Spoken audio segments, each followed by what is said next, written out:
वंदे मातरम का नारा लगाकर लोग जेल गए, लाठियां पड़ी उनको। आरएसएस के 4 लोगों का नाम बताओ जो वंदे मातरम नारा लगा के जेल गए, उनका नाम बताओ आप। 4 लोगों का नाम बताओ आप, अपने 4 पुरखों का नाम आप बताओ। आप नहीं बता सकते क्योंकि आजादी के आंदोलन में आपका कोई इतिहास नहीं।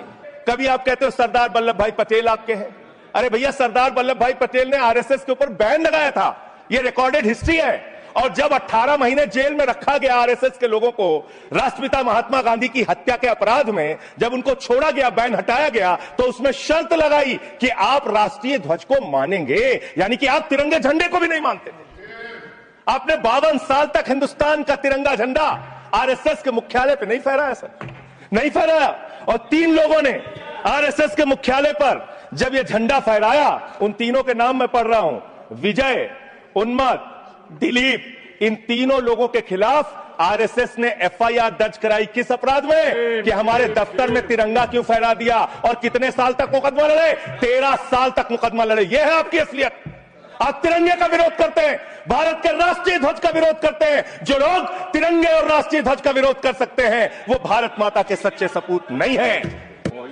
आप भारत के राष्ट्रगान का विरोध कर रहे हैं। आपके मुख्य पत्र में भारत के राष्ट्रगान का विरोध लिखा गया है।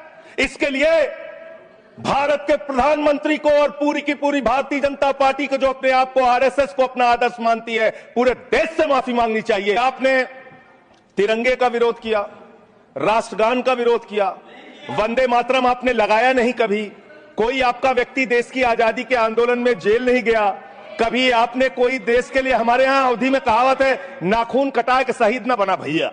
तू तो नाखूनों नहीं कटाया भैया, बिना नाखून कटाए शहीद बना चाहता है। जिन्ना के साथ आपके कितने गहरे और मधुर संबंध थे, क्या इस देश के लोगों को पता है? नहीं पता, मैं बताता हूं।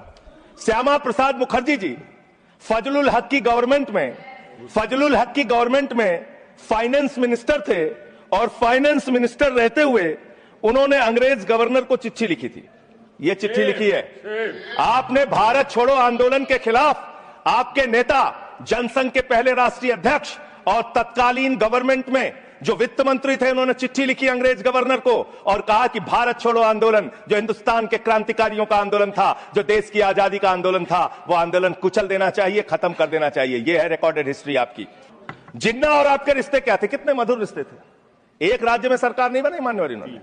नॉर्थ वेस्ट फ्रंटियर, सिंध प्रांत और फजलुल हक की गवर्नमेंट। फजलुल हक वो शख्स है जो पाकिस्तान बनने के बाद वहां की सरकार का गृह मंत्री बना। आपके रिश्ते उन लोगों के साथ थे, यह देश को पता होना चाहिए। आप भारत की सेना को 4 साल के अग्निवीर पे लेके आ गए, जो हिंदुस्तान की सीमा की सुरक्षा करने वाले हैं, जो वंदे मातरम का नारा लगाते हैं हमारे जवान, हमारे सैनिक, जो -50 डिग्री टेम्परेचर में सियाचिन में, प्लस 50 डिग्री टेम्परेचर में जैसलमेर में भारत की सीमाओं की रक्षा करते हैं, इस मातृभूमि की रक्षा करते हैं। उनके पीठ में छुरा मारने का काम आपने किया, उनकी नौकरी 4 साल की कर दी अग्निवीर की। आपको मातृभूमि से प्यार है, आप देशभक्ति की बात करेंगे। अरे मैंने साइकिल चोर सुना था, लॉकेट चोर सुना था, स्कूटर चोर सुना था, मैंने सुना था तमाम तरह के चोर होते हैं। आप लोग तो वोट चोर निकल गए हिंदुस्तान के अंदर। वोट चोर, 3 करोड़ वोट उत्तर प्रदेश में 3 करोड़ वोट की चोरी करने जा रहे हैं। कल की मीटिंग में पता चला 17.5% वोट उत्तर प्रदेश में काटे जाएंगे। आप ये कर रहे हैं, ऐसे लोकतंत्र को मजबूत करेंगे? ऐसे आप मातृभूमि की सेवा करेंगे? हमने फिल्मों में सीन देखी है, डाकू लोग आते हैं, जय भवानी जय भवानी जय भवानी कह के, और वो गांव का गांव लूट के चले जाते हैं। जय भवानी कह के गांव का गांव लूट के चले जाते हैं। हम इस देश के अंदर किसी भी सरकार को वंदे मातरम और भारत माता की जय लगाकर देश को लूटने की इजाजत नहीं देंगे।